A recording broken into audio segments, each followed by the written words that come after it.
Assalamualaikum warahmatullahi wabarakatuh.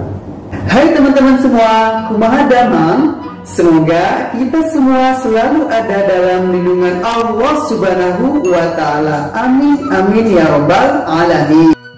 Oke teman-teman, pada kesempatan kali ini kita akan melanjutkan kembali pembahasan tentang huruf-huruf vokal dalam bahasa Sunda.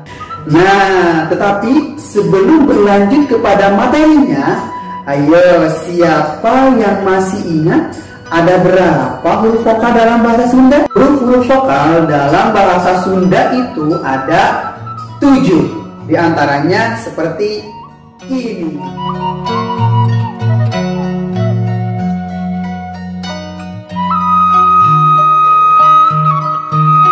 Huruf vokal itu ada 7, diantaranya ada A, ada I, ada U, ada E, dan ada O. Dan ada 2 huruf vokal tambahan, yaitu ada E dan ada E. Berikut adalah contoh kata dari masing-masing huruf vokal tersebut.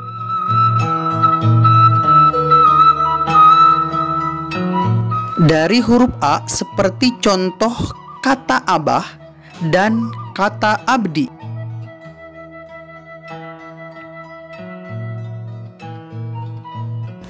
Dari huruf I seperti contoh kata imah dan kata indung.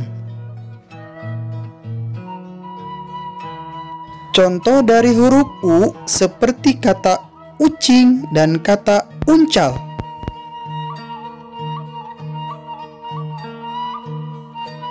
Contoh dari huruf E seperti kata entog dan kata ember.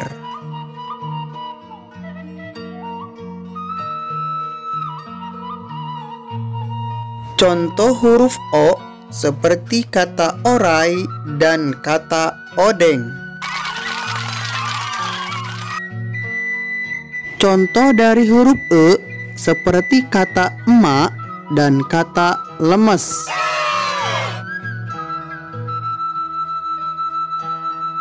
Untuk huruf E memiliki pelafalan yang berbeda dengan huruf yang lainnya, yaitu dengan adanya penekanan pada huruf E-nya, seperti contoh dede dan deket. Oke teman-teman, gimana? Sudah paham kan? Bagus, kalau sudah paham, dicukupkan sekian. Mohon maaf apabila ada kesalahan. Hatur nuhun kasadayana. Wassalamualaikum warahmatullahi wabarakatuh.